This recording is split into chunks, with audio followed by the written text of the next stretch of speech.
Hi everyone, Erin here. As we wrap up our talk about nutrition, I am so excited to talk to you about a few meal prep hacks. And I am perfect person to do this video because I am all about doing kitchen hacks and meal prep hacks. Because I personally don't like to be in the kitchen. So anything to speed up the process or just to make it a smoother transition, I'm all about. So because nutrition is a very, very, very important part of how I nourish my family and myself.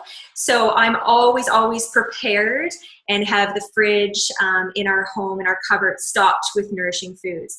But again, it comes down to being prepared and just being stocked up. And so we're gonna go through a few tips just to help you out. So doing these little life hacks or being prepared, because we all know that it is a very, very, very important part of nutrition. If we don't have a plan in place, that's when you seem to fall into bad habits. So, you know, you might just grab for the packaged food, which we're all guilty of. You might hit a drive-through on the way home because, you know, you've picked up the kids and you don't have anything ready. And just, it can kind of lead to other bad choices. And we all know they're never going to be the healthiest choices when we have to lean into the convenience. So that's why doing a few things ahead of time just to get yourself set up so that you don't have to fall into those traps. So I don't know about you, but I'm all about being prepared. So this is good on so many levels because being prepared is great for a health standpoint. It's great for a budget standpoint because you're prepared, you've got everything ready for you. And also for me, it's more or less a clutter standpoint. I don't know. I'm not one of these people that do well when I'm in a grocery store because first of all, I usually have the two kids with me and I'm hungry. So you don't want the overwhelm of that happening. So I'm just gonna quickly run through a few tips with you. A lot of this is pretty basic stuff that we all know about, but these are just some really good tips that I find help me a lot. So number one, first thing is having a meal, some type of meal plan or an idea of what you're gonna do that week. And the first thing I wanna talk about is, you know, you hear all this stuff like do meal prepping on Sundays or meal planning on Sundays, but the biggest thing I wanna stress is find a time that works good for you. Because I was always like that thinking, you know what, my husband's home, I should be doing this, but it's chaos. You know, he's home, we're out of routine, we could be out on a Sunday. For us, weekends are life. We're out doing things.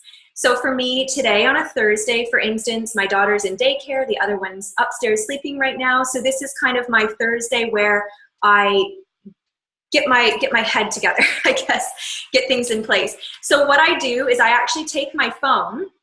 And if you go to the notes section, if you have that, or any type of reminders or anything in your phone, I find that is the biggest help. I am hopeless when it comes to making lists on paper because, you know, I lose the paper or I get to the grocery store and can't find the paper, whatever it is. But my phone, always have with me, always. So what I do is on the notes, I literally just walk through the pantry, go through the fridge, just, you know, if I'm out of almonds, if I, you know, need more nut butter, whatever it is, I just pop it in my phone so then it's there.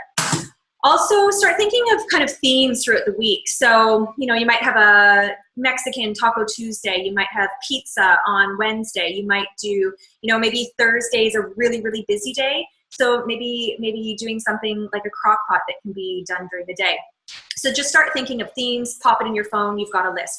And that is your meal prepping time. So number one is meal prepping time. Find a time that works for you and use it.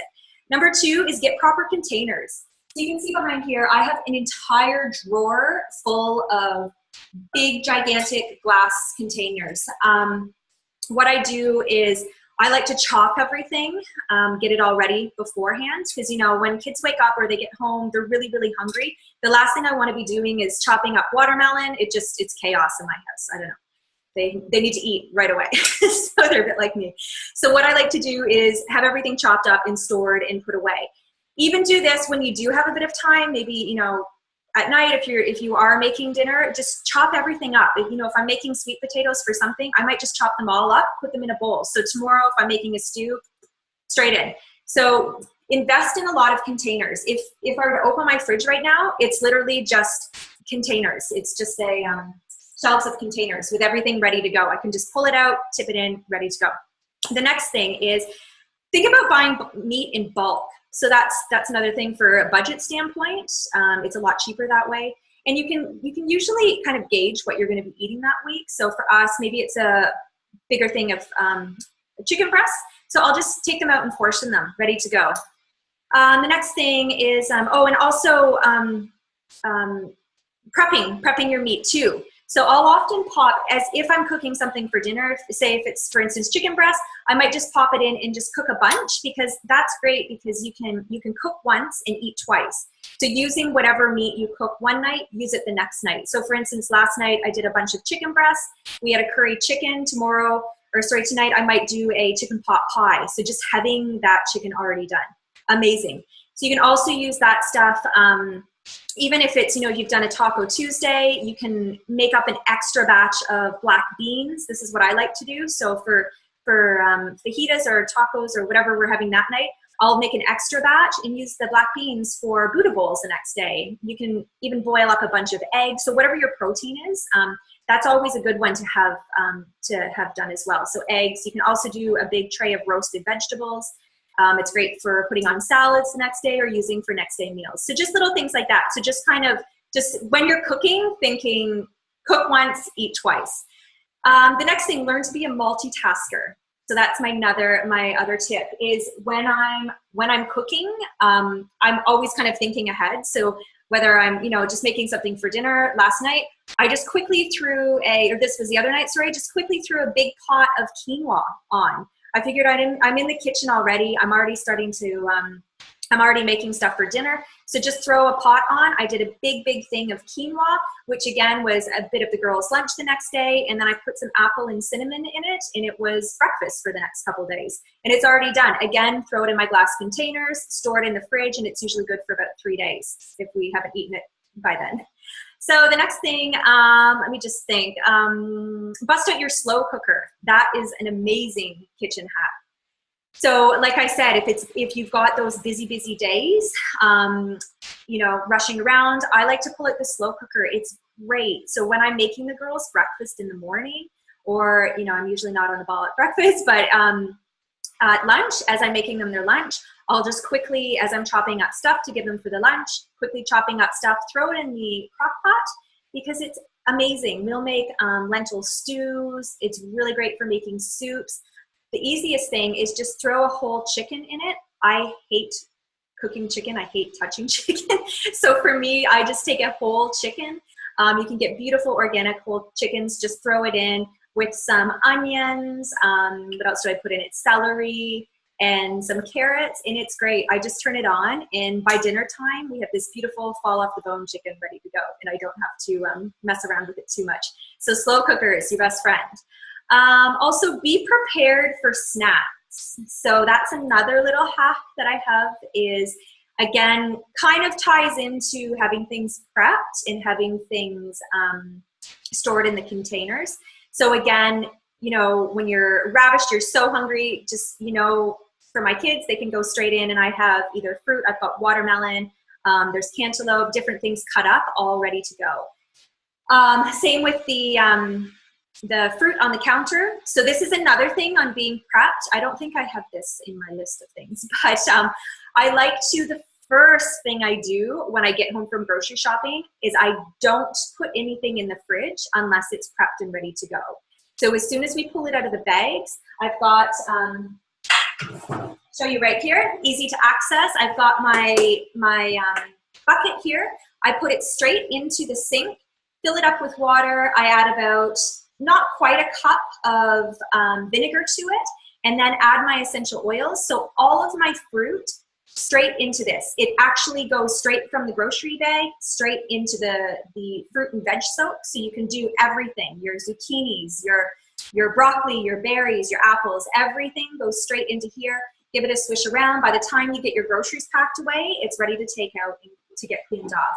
Again, using your essential oils in that, because it's the anti-bac effect, it'll clean your fruit and veg really good.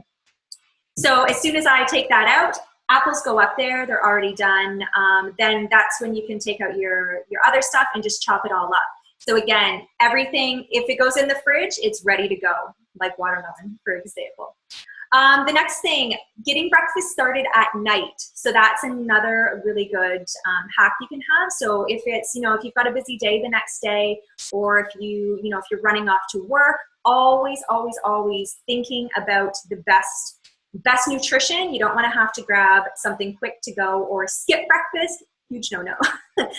So what I like to do is the night before, like I said, I'll cook up the quinoa while I'm making dinner, so you can use that. Jars. If you see my pantry right now, I have an entire shelf full of different size jars. So it's great for making overnight oats. So that's probably one of our favorite things to do. Even Olivia, she's my 3-year-old. She likes to do overnight oats as well. So what you do is just take them, you can pour your almond milk, whatever milk you would have on it, on top of some oats, add your nuts, your berries, seeds, whatever else in it that you like. Just put them in the fridge too. You can do 2 or 3 days of that as well. So doing breakfast the night before. What else? I think about snacks too. So again, you don't want to have to grab for convenience. So for me, snacks are a huge thing, and having them all prepped. So again, as I'm have a bit of time while she's sleeping, I've got my hour of power. I can quickly put some things together. So something like hummus is so easy to make. It splits up some chickpeas, some olive oil, use your lemon essential oil. That is amazing in hummus. You can do some guacamole, bliss balls. We do a lot of bliss balls where they're just in the freezer because, you're craving something sweet. You know that you have something nutritious that's there for you. So bliss balls, and use your peppermint essential oil in your bliss balls, or I've got spearmint right here. Amazing. Or wild orange too. So those are some other really good little tips. Also, I guess the last thing to get started or to tell you about is diffuser. It's something that you wouldn't think about when we're talking about food hacks, but for me, it's a must. As soon as I get home, or if I'm in cooking zone, what I do is I like to put the diffuser on and think of uplifting oils. So spearmint is a really good one. Peppermint and wild orange is an amazing one. Citrus bliss, any citrus or mint oils is fantastic. Anything to kind of energize you and get you going. So I think that's about everything. I know we've covered a lot. A lot of these things you're probably thinking, yep, I know that. But honestly, it makes such a difference, just kind of having a general idea of the week. So, like I said, Thursday, getting my list here on my phone, so I know that on the weekend when we do hit up the grocery store, I've got my list and I'm ready to go. And if you can online shop, I'm not there yet, but that would be ideal. Okay, well, I hope that helps you a little bit. And nutrition is such an important part of your health and your overall well-being. So being prepared and just really having yourself stocked and ready to go, I think that's the best advice I can give. Enjoy. Bye.